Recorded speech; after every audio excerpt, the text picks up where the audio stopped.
Je crois qu'on est enfin en communication avec vous et ça me fait vraiment bizarre de devoir parler à un écran. Néanmoins, je ne veux pas parler à l'écran, je veux parler à vous. Je veux vous dire combien je vous remercie d'abord pour hier parce que vous m'avez envoyé tellement de souhaits, tellement de vœux pour mon anniversaire. Alors, je n'ai pas encore eu l'occasion de répondre à tout le monde, mais je ne vous oublie pas, je vous répondrai, il n'y a pas de souci. Et merci à vous. Alors aujourd'hui, c'est un jour très spécial, alors là, vraiment très spécial dans tous les sens du terme. On est très en retard, mais c'est pas tellement grave. On est là, on est présent et vous êtes là aussi. Alors je voudrais dire à toutes les mamans que je leur souhaite une bonne fête, puisque c'est la fête des mamans. J'avais même pas de bouquet à vous offrir, alors on a mis les fleurs de notre jardin pour vous faire la fête. Alors prenez-les parce que ce sont les seules qu'on peut vous donner, elles sont virtuelles. Et je pensais à vous donner euh, quelque chose de plus, dans le sens où nous sommes des mamans et nos enfants vont certainement nous souhaiter la fête. Ils vont nous souhaiter plein de choses. Ils n'auront pas de cadeaux parce que tous les magasins étaient fermés. Et ils vous diront, maman, qu'est-ce que tu veux pour ta fête? Qu'est-ce qui te ferait plaisir pour ta fête? Et moi, je sais ce qui vous ferait plaisir à toutes pour votre fête. Je sais que si vous pouviez leur répondre, vous leur diriez simplement que vous rencontriez Jésus, mes enfants. Alors c'est mon souhait aussi pour mes propres enfants, pour mes petits-enfants, et je sais que c'est le vôtre. Alors je pensais un petit peu à ce que Dieu dirait dans cette situation, et je me suis souvenue de Marie qui à un moment donné a dit, a demandé à Jésus, fais quelque chose pour eux, ils n'ont plus de vin. Et alors il a dit, Jésus a répondu, bah, nous n'avons, ça n'est pas le temps, ça n'est pas mon temps. Et puis, et puis Marie a dit, eh bien écoutez, faites tout ce qu'il vous dira.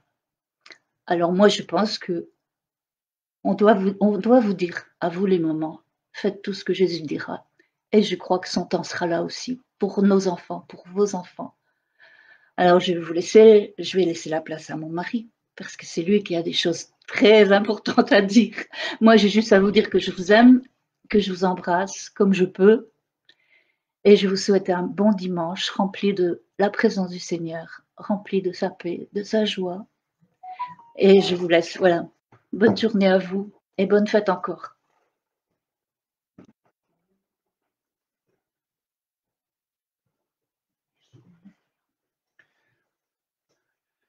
Voilà, c'est vrai que c'est un jour assez spécial, en plus avec des petites pannes d'ordinateur, enfin de contact et tout ce qui s'ensuit. Et c'est vrai que quelque part aussi, on est un peu triste qu'on ne puisse pas se réunir et se prendre dans les bras et se donner une grosse bise à chacun et surtout à toutes les mamans qui sont là et à qui on aime bien de donner un peu un signe de notre amour, de notre affection, c'est vrai. Voilà, mais enfin, vous le recevez virtuellement et c'est vrai que nous sommes dans des temps d'exception et je crois que ces temps d'exception vont permettre à Dieu vraiment d'amener son Église, son épouse, vraiment à la perception d'un temps spécial maintenant, qui est un temps spécial du royaume. Voyez-vous, nous savons, et l'Évangile nous le montre, la Bible nous le montre, qu'en réalité nous sommes dans un conflit, nous sommes dans une guerre d'opposition de deux royaumes. Et je crois que les circonstances que nous traversons sont des circonstances où Dieu va justement initier à nouveau de par son Église, de par son épouse, de par les combattants, de par les intercesseurs, vraiment une position qui va être renouvelée de l'Église. Et ça, c'est important de comprendre le temps ici. Vous savez, la dimension du royaume, c'est hyper important. Jésus a dit, allez et dites, le royaume de Dieu vient. Nous savons que tout l'enseignement de Jésus concernait le royaume. Et on sait que même quand Jésus est ressuscité pendant 30 jours, il les a rappelés, il leur a parlé constamment du royaume et de prêcher le royaume. Parce que le royaume est un royaume de puissance avec toutes des dimensions d'autorité, toutes des dimensions de juridiction, toutes des dimensions de justice qui permettent en fin de compte à ce royaume de triompher. Et il était important que les apôtres soient véritablement investis de la compréhension, d'une véritable sagesse, d'une véritable intelligence des choses du royaume. Alors, mes amis, ce matin, je voudrais prendre avec vous rapidement toute cette dimension qui permet, en fin de compte, à un peuple, dans la fin des temps, d'être performant. Performant parce que l'Église, dans les premiers temps, était performante. Et je reprends ici, dans ce passage de Luc 10, du chapitre 10 et le verset 1 à 24, mais je ne vous le lirai pas tout. Après cela, le Seigneur désigna encore 70 autres disciples et les envoya 2 à 2 devant lui dans toutes les villes et dans tous les lieux où lui-même devait aller. Il leur dit, la moisson est grande, mais il y a peu d'ouvriers. Priez donc le maître de la moisson d'envoyer des ouvriers dans sa moisson. Partez, voici, je vous envoie comme des agneaux au milieu des loups. Ne portez ni bourse, ni sac, ni souliers, et ne saluez personne en chemin. Dans quelque maison que vous entriez, dites d'abord que la paix soit sur cette maison. Et s'il se trouve là un enfant de paix, votre paix reposera sur lui. Sinon, elle reviendra à vous. Demeurez dans cette maison-là, mangeant et buvant ce qu'on vous donnera, car l'ouvrier mérite son salaire. N'allez pas de maison en maison, dans quelque ville que vous entriez, où l'on vous recevra, mangez ce qui vous sera présenté, guérissez les malades qui s'y trouveront et dites, l'heure, le royaume de Dieu s'est approché.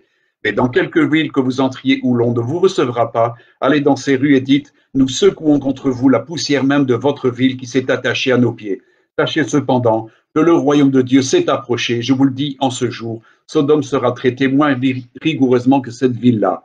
Et donc, il donne ici toute une liste de villes qu'il, en quelque sorte, maudit. Mais il nous est dit qu'après, donc, ils sont revenus et il dit, les 70 revinrent avec joie, disant, Seigneur, les démons même nous sont soumis en ton nom. Jésus leur dit, je voyais Satan tomber du ciel comme un éclair. Voici, je vous ai donné le pouvoir de marcher sur les serpents et les scorpions et sur toute la puissance de l'ennemi, et rien ne pourra vous nuire. Cependant, ne vous réjouissez pas de ce que les esprits vous sont soumis, mais réjouissez-vous de ce que vos noms sont écrits dans les cieux. Et voyez-vous, moi je crois que là, Jésus leur fait comprendre en les envoyant, en chassant les démons, et d'ailleurs, dans le dernier chapitre de Marc, il nous est dit que Jésus a donné comme signe, voici, en mon nom, ils chasseront les démons. Pourquoi? Parce que nous sommes dans une dimension de confrontation et d'annulation d'un royaume par un autre. Mes amis, Dieu ne va pas laisser constamment la terre sous le pouvoir de l'ennemi. Nous savons que bientôt, ce pouvoir va lui être retiré. C'est pour ça que nous voyons dans le monde une entière méchanceté de l'ennemi, une grande... beaucoup de peine, beaucoup de difficultés. Et nous savons que son temps va bientôt se terminer avec la venue de Jésus, parce que le royaume s'étendra. Et c'est important de comprendre que les apôtres ici étaient envoyés, et il a envoyé ensuite les 70, de manière à proclamer la puissance du royaume qui vient. Il leur a dit, allez et dites, le royaume de Dieu vient. Allez et dites, je viens. Mes amis, c'est très important dans ces temps-ci de comprendre que notre ultime combat est un ultime combat pour amener encore des âmes à la connaissance du royaume, à la connaissance de la royauté de Christ, et de permettre à des hommes de sortir des griffes de l'ennemi, de la puissance de l'ennemi, de passer des ténèbres à la lumière, à la puissance de Dieu. Donc il est important, et je crois que ces apôtres sont allés de partout, et ont fait cela. Et le mandat de l'Église était justement de toujours apporter la puissance du royaume, la connaissance du salut par Christ, la grâce, la justice et la restauration que Dieu donne au travers de son Fils. Et donc, il est important que nous puissions comprendre l'importance de l'envoi des disciples. Mes amis, c'est important parce qu'on parle ici automatiquement d'une accréditation. Et on voit que Paul parle dans Éphésiens, chapitre 3, versets 7 à 10. Il dit « J'ai été fait ministre selon le don de la grâce de Dieu qui m'a été accordé par l'efficacité de sa puissance. À moi qui suis le moindre de tous les saints, cette grâce a été accordée d'annoncer aux païens les richesses incompréhensibles de Christ et de mettre en lumière quelle est la dispensation du mystère caché de tout temps en Dieu qui a créé toutes choses, afin que les dominations et les autorités dans les lieux célestes connaissent aujourd'hui par l'Église la sagesse infiniment variée de Dieu. » Voyez-vous, Paul a reçu ce mandat, cette grâce, cette autorité par la puissance de l'efficacité de Dieu, de l'efficacité de Jésus.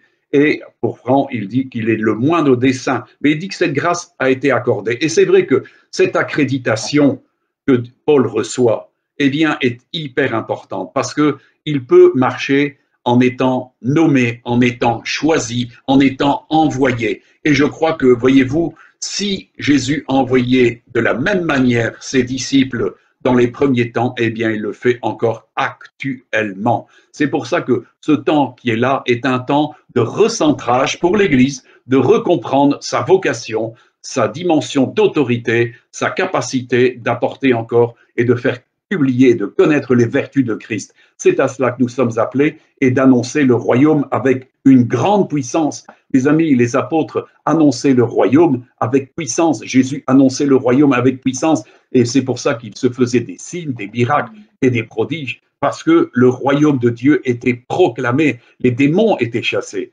C'est un fait puissant de la dimension du royaume qui est manifesté sur cette terre. C'est de pouvoir chasser les démons et de briser leurs effets et de renvoyer libres ceux qui sont opprimés. C'est ce que Jésus a dit. Je suis venu pour proclamer la liberté aux captifs, guérir les cœurs brisés, renvoyer libres les opprimés et publier une année de grâce de la part du Seigneur. Mes amis, c'est toujours le ministère que Dieu donne à son Église et c'est pour ça que l'Église est appelée dans ces temps à renouveler justement cette capacité qu'elle avait dans les premiers temps. C'est pas pour rien que Paul, dans son temps, pouvait dire « Les dominations et les autorités dans les lieux célestes connaissent aujourd'hui par l'Église la sagesse infiniment variée de Dieu. » Il y avait là une démonstration, il y avait une accréditation des hommes et des femmes de cette époque pour proclamer la sagesse. Et c'était connu, les autorités, les puissances comprenaient par l'Église cette dimension de Dieu.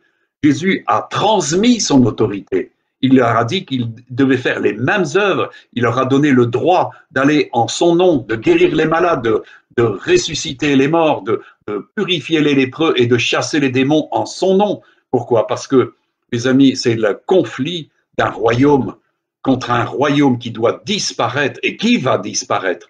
C'est pour cela que nous voyons les derniers soubresauts actuellement d'un royaume méchant, d'un royaume cruel, d'un royaume de mensonges, d'un royaume de ténèbres qui en fin de compte s'oppose. Et les enfants de lumière dans ce temps vont avoir des percées significatives. Ils vont pouvoir faire les œuvres que Dieu a préparées d'avance pour ce temps-ci. Alors je dis à chacun de ne pas se décourager parce que c'est important de comprendre le mandat. Le mandat subsiste, la vocation subsiste, l'appel, l'onction subsiste. Toutes ces choses-là et la sagesse de Dieu subsiste pour ceux qui veulent s'en emparer et manifester justement les œuvres de Christ. Jésus l'a dit, celui qui croit en moi fera les mêmes œuvres. Ne croyons pas que ce soit une chose qui soit périmée et qui était juste voulue pour un temps du début. Non, je crois que justement Dieu va en ces temps-ci manifester et c'est pour ça que donc il y a une question d'accréditation. C'est très important. Mes amis, quand on parle d'accréditation, on parle d'impartition, on parle de métrone, on parle de mesure de foi, on parle de mesure d'autorité. Mes amis, c'est très important de comprendre que Jésus est le chef. Il est le chef de toute autorité. Et c'est pour ça que si le monde connaît les dimensions dans le monde civil, dans le monde juridique, les autorités, nous savons que dans le royaume de Dieu, Dieu est l'autorité suprême. Mais quand il s'agit de bâtir son royaume ici-bas sur terre et son Église, eh bien, il donne ces dimensions d'autorité. Et qui dit autorité dit, en fin de compte, accréditation. Nous savons, quand nous regardons un peu les dimensions des juridictions, des dimensions, par exemple, dans l'armée, au niveau des choses secrètes, eh bien, il y a toujours des niveaux d'accréditation. Tout le monde ne peut pas aborder des niveaux d'accréditation qui ne sont pas déterminés, qui ne sont pas décernés, mes amis. Et c'est là où, en fin de compte, des hommes et des femmes reçoivent cette dimension d'accréditation pour user de ces moyens, user de cette autorité, user de ces accès et aussi user des moyens qu'ils peuvent dispenser parce qu'ils ont l'autorité pour ce faire. Mes amis, la première Église possédait cette accréditation, elle possédait cette impartition, elle possédait ces métrones de foi et cette dimension d'autorité. Mais nous voyons qu'au cours des siècles, toute cette dimension d'autorité, et Dieu m'avait déjà donné des visions sur la dimension de l'autorité qui était jetée dans la boue et couverte de sang, et nous savons combien l'autorité a été pour beaucoup l'objet de scandales, l'objet de mesures vraiment blessantes, des dimensions qui ont permis à certains de quitter l'Église parce qu'en réalité, les autorités ont mal réagi. Normalement, une autorité se doit d'être une bonne autorité au même titre que Christ était une bonne autorité. Et si nous voulons ressembler tel il est, tel nous sommes, eh bien nous devons manifester ces accréditations dans le même style que Jésus les manifestait, de manière à ce que le royaume soit véritablement établi. Mes amis, s'il n'y a pas d'accréditation, vous n'avez aucun pouvoir. Aucun pouvoir. Quand Jésus a été interpellé par Pilate, il lui a dit, mais est-ce que tu ne sais pas que j'ai le pouvoir sur toi de te relâcher ou de te faire mourir? Et Jésus lui a dit, si ce pouvoir ne t'avait été accordé d'en haut, tu ne pourrais rien contre moi. Voyez-vous, la dimension de l'accréditation est quelque chose de très important. Jésus était accrédité par son propre Père pour faire les œuvres. Et il a reçu une onction qui lui permettait d'agir. Et nous le voyons même dans les prophètes, des hommes et des femmes ont eu ces dimensions d'accréditation qui leur ont permis de faire des signes et des miracles. Quand nous voyons Moïse, l'accréditation qu'il avait pour faire des signes, mais les autres aussi, Élie et tant d'autres ont été doués, reçu ces accréditations, cette impartition qui leur permettait de faire des œuvres puissantes, parce que nous avons affaire à un Dieu puissant, et quand il envoie ses enfants, il ne les envoie pas sans puissance. C'est ce qu'il a dit d'abord aux 12 et ensuite aux 70. Allez, chassez les démons, ressuscitez les morts, purifiez les lépreux, relevez les paralytiques. Et donc vous voyez que cette dimension d'autorité était liée à une puissance qui était manifestée. C'est pour ça que dans l'épître aux Éphésiens, au chapitre 4, à partir du verset 11 jusqu'à 16, il est dit « Et il a donné les uns comme apôtres, les autres comme prophètes, les autres comme évangélistes, les autres comme pasteurs et docteurs, pour le perfectionnement des saints en vue de l'œuvre du ministère et de l'édification du corps de Christ, jusqu'à ce que nous soyons tous parvenus à l'unité de la foi et de la connaissance du Fils de Dieu, à l'état d'homme fait, à la mesure de la stature parfaite de Christ, afin que nous ne soyons plus des enfants flottants et emportés à tout vent de doctrine par la tromperie des hommes, par leur ruse dans les moyens de séduction, mais que, professant la vérité dans la charité, nous croissions à tous égards en celui qui est le chef, Christ.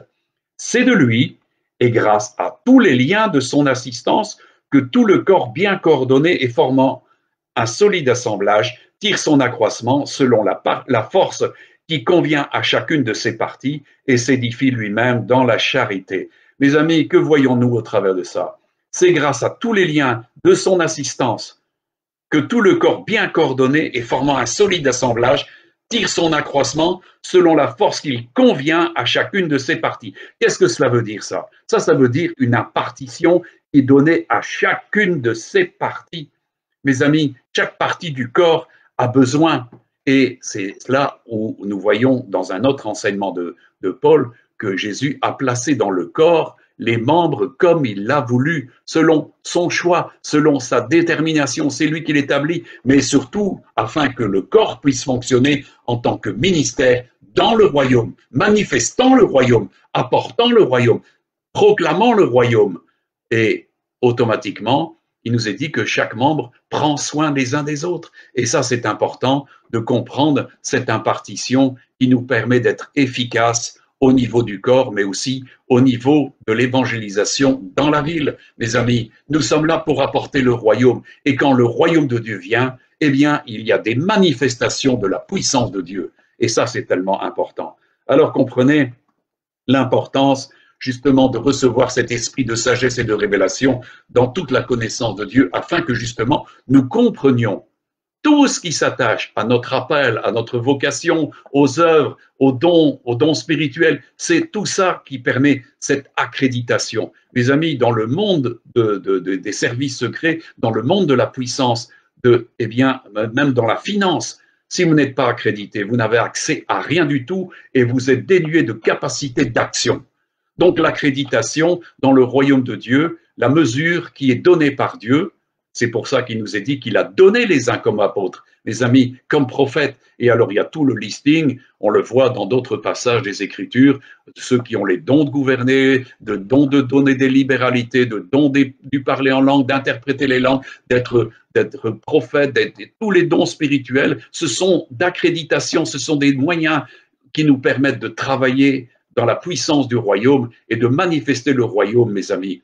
S'il n'y avait pas les dons, s'il n'y avait pas la puissance de l'Esprit, comment la première Église aurait-elle pu performer? C'est par la puissance du Saint-Esprit qu'elle pouvait performer et avancer et créer des œuvres magnifiques. C'est pour ça que dans les 10 premières années de la Pentecôte, eh bien, l'Évangile a parcouru le monde avec une grande puissance. Mes amis, on avait affaire à des hommes et des femmes qui étaient revêtus de la puissance d'en haut et qui pouvaient apporter véritablement ce royaume auprès de tous les gens qui étaient ouverts à ce royaume. Mes amis, Jésus nous a donné l'ordre d'annoncer le royaume, d'annoncer sa venue, parce qu'il vient et il est important d'être vraiment des hommes et des femmes qui connaissent le royaume. Il est dit, et Jésus a annoncé, il a donné beaucoup de paraboles et d'enseignements sur le royaume de Dieu. Il a dit que tout scribe averti du royaume de Dieu était comme quelqu'un qui pouvait puiser des choses anciennes et des choses nouvelles dans son bon trésor.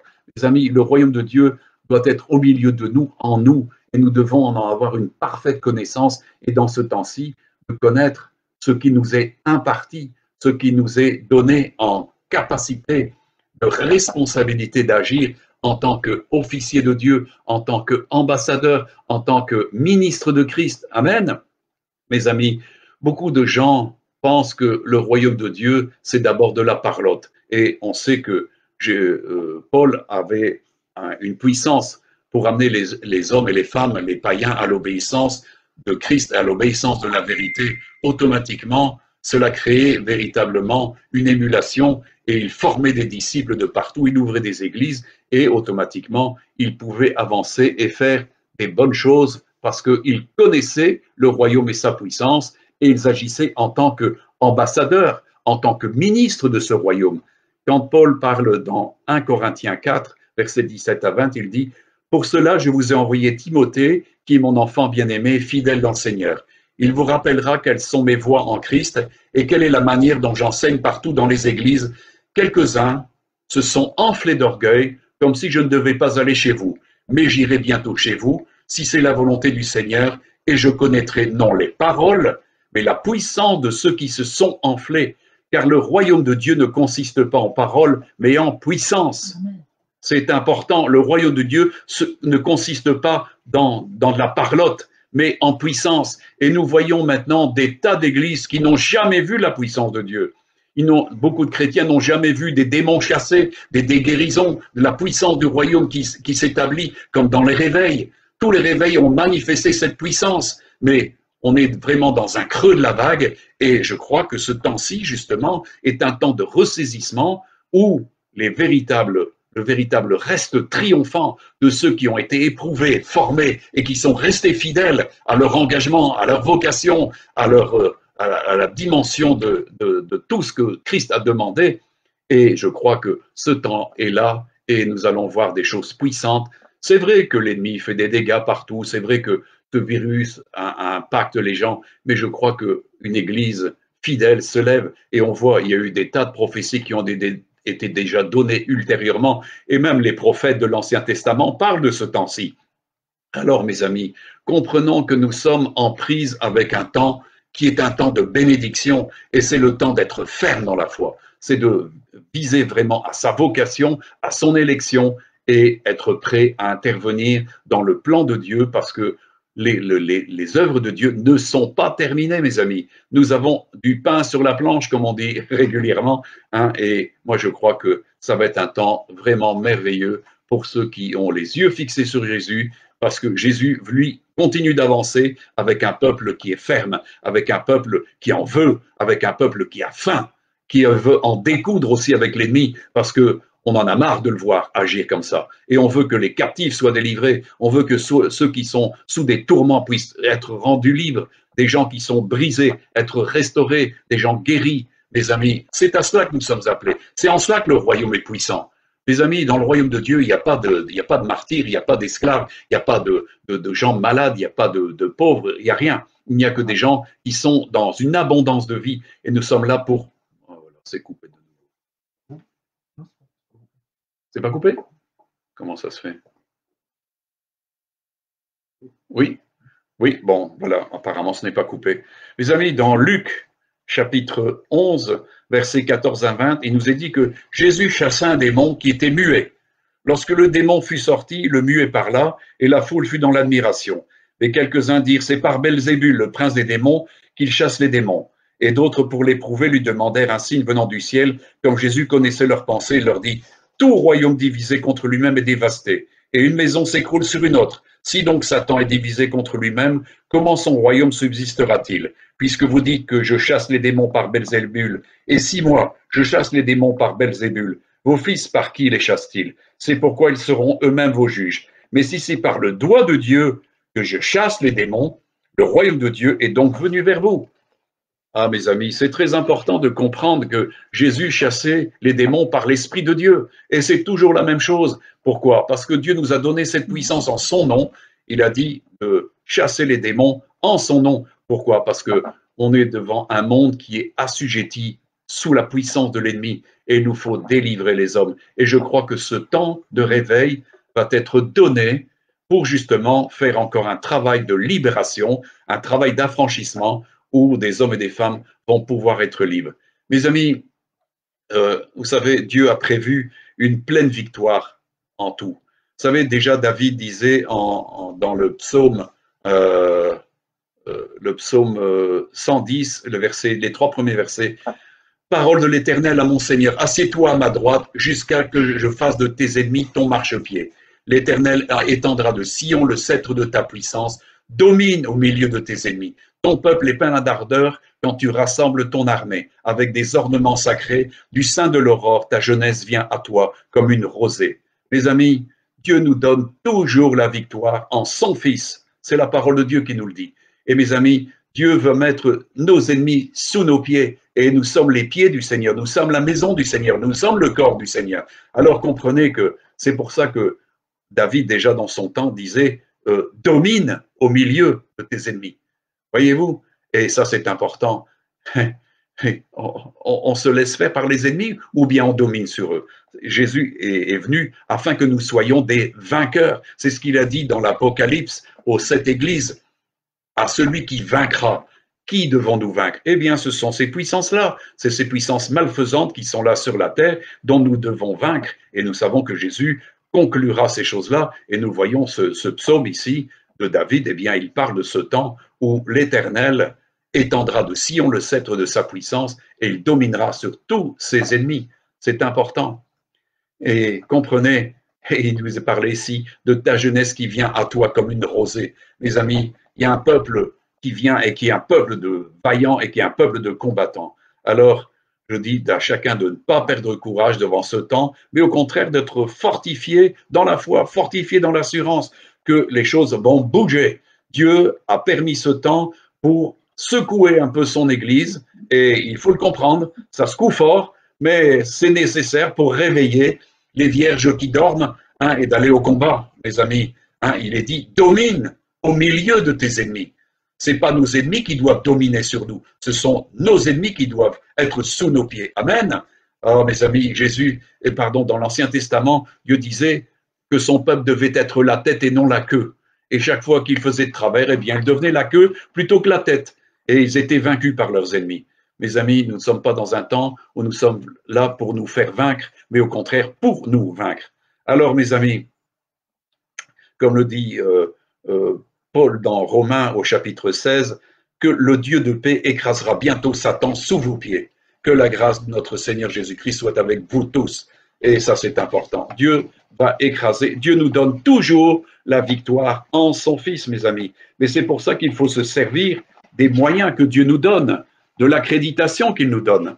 Les amis, on sait que dans les premiers temps, l'Église a performé et nous voyons que, je reprends un passage ici, parce qu'il s'est passé quelque chose de très particulier à Éphèse.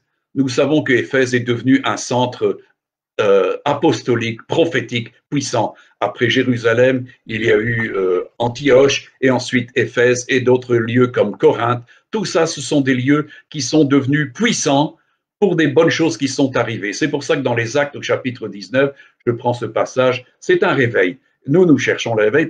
Pourquoi? Parce que le réveil, c'est le royaume de Dieu qui vient avec toute sa puissance. Il nous est dit donc dans Acte 19, verset 5, sur ces paroles, ils furent baptisés au nom du Seigneur Jésus. Donc il s'agit de Paul à Éphèse. Lorsque Paul leur eut imposé les mains, le Saint-Esprit vint sur eux et ils parlaient en langue et prophétisaient. Ils étaient en tout environ 12 hommes. Ensuite, Paul entra dans la synagogue où il parla librement pendant 3 mois. Il discourut sur les choses qui concernaient le royaume de Dieu, s'efforçant de persuader ceux qui l'écoutaient. Les amis, Jésus était là pour baptiser du Saint-Esprit et il suivait Paul et il accomplissait des choses merveilleuses. Et on sait que Paul a dû prêcher, il a parlé librement pendant 3 mois et il enseignait le royaume de Dieu. Automatiquement, beaucoup de choses de puissance se faisaient. Quand on annonce le royaume, c'est la puissance qui vient. Mais comme quelques-uns restaient endurcis et incrédules, décriant la multitude devant la multitude les voix du Seigneur, il se retira d'eux, sépara les disciples et enseigna chaque jour dans l'école d'un nommé Tyrannus. Cela dura 2 ans, de sorte que tous ceux qui habitaient l'Asie, juifs et grecs, entendirent la parole du Seigneur, et Dieu faisait des miracles extraordinaires par les mains de Paul, au point qu'on appliquait sur les malades des linges ou des mouchoirs qui avaient touché son corps, et les maladies les quittaient et les esprits malins sortaient. Quelques exorcistes juifs ambulants essayèrent d'invoquer sur ceux qui avaient des esprits malins le nom du Seigneur Jésus, en disant « Je vous en conjure par Jésus que Paul prêche ». Ceux qui faisaient cela étaient 7 fils de Sheva, juifs, l'un des principaux sacrificateurs. L'esprit malin leur répondit « Je connais Jésus et je sais qui est Paul, mais vous, qui êtes-vous » L'homme dans lequel était l'esprit malin s'élança sur eux, se rendit maître de tous deux, et les maltraita de telle sorte qu'ils s'enfuirent de cette maison, nus et blessés. Cela fut connu de tous les Juifs et de tous les Grecs qui demeuraient à Éphèse, et la crainte s'empara d'eux tous, et le nom du Seigneur Jésus-Christ était glorifié. Plusieurs de ceux qui avaient cru venaient confesser et déclarer ce qu'ils avaient fait, et un certain nombre de ceux qui avaient exercé les arts magiques, ayant apporté leurs livres, les brûlèrent devant tout le monde. On en estima la valeur à 50 000 pièces d'argent. C'est ainsi que la parole du Seigneur croissait en puissance et en force. La parole de Dieu croissait en puissance et en force. Pourquoi? Parce qu'il y avait démonstration de puissance. Mes amis, l'avancée de l'Évangile dans le monde s'est faite par la puissance des signes, des miracles et des prodiges et des confrontations. Et il y a beaucoup de témoignages qui sont rendus partout dans le monde entier de l'avancée justement à cause de la puissance, non pas forcément par rapport à la doctrine ou par rapport à l'amour, mais parce qu'il y avait confrontation du royaume. Et mes amis, nous sommes dans un temps de confrontation. Alors ne perdez pas courage, mais au contraire, armez-vous de foi et cherchez la face du Seigneur, parce que Dieu veut de nouveau accréditer son peuple d'une puissance surnaturelle. Paul allait avec une puissance surnaturelle. C'est vrai que cette puissance s'accomplissait dans sa faiblesse, mais comme il le disait, dans ma faiblesse, Dieu me rend fort. Je peux tout par celui qui me fortifie. Et moi, je crois qu'il y a tout un devenir maintenant puissant pour la véritable Église de Christ. Alors, je vous engage vraiment à vous affermir dans ces temps, à rechercher la face du Seigneur, parce que je crois que ça va secouer, et l'Église est appelée à secouer justement le royaume de Dieu qui crée, le royaume de Satan qui crée ces difficultés. Mes amis, nous sommes appelés à manifester les œuvres de Christ encore dans ce moment-ci.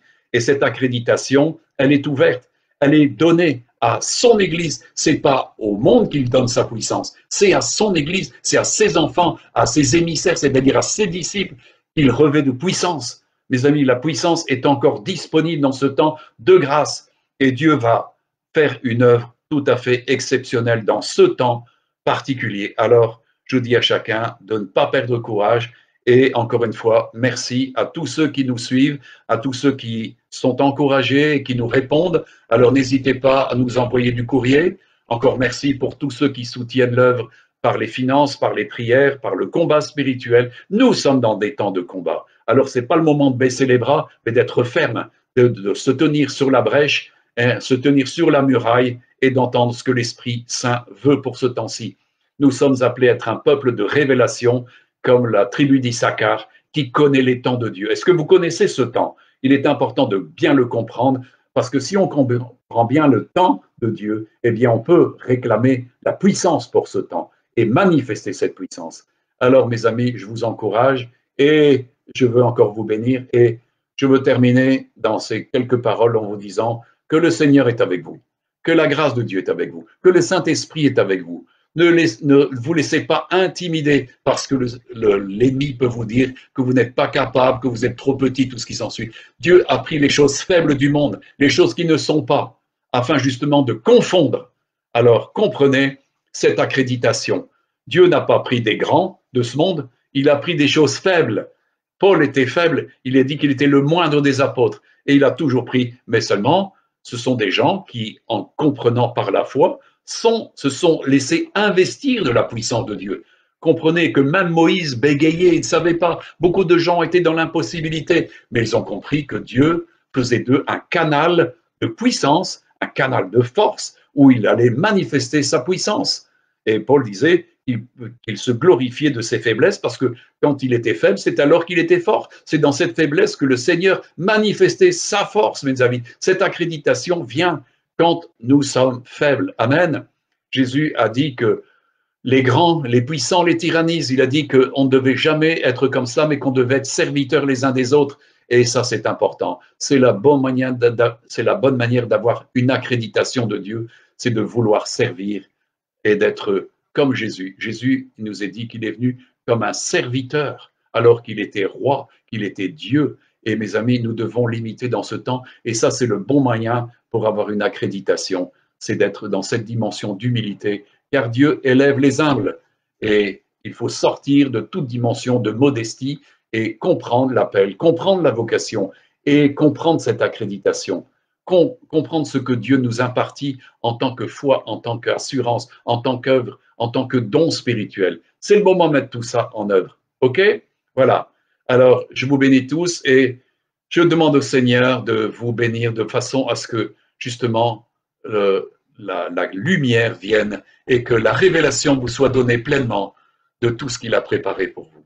Que cette révélation vous permette de comprendre tout ce qui s'attache à votre appel, la puissance, la gloire, la majesté, toute son action, tout ce qu'il veut faire au travers de vous, par vous, dans l'œuvre de Dieu. Mes amis, nous sommes dans un temps où nous pouvons véritablement encore glorifier Dieu. Alors, comprenons la vocation que l'avait la première Église. Elle manifestait la puissance et la sagesse de Dieu devant les autorités du monde des ténèbres. Et nous sommes encore appelés à faire la même chose. Alors, soyez encouragés. Moi, je vous bénis et je souhaite que vraiment nous voyons des choses, des fruits, des choses importantes se faire dans ce temps-ci par l'Église triomphante, par cette épouse triomphante. Amen. Que le Seigneur vous bénisse tous. Amen. Voilà.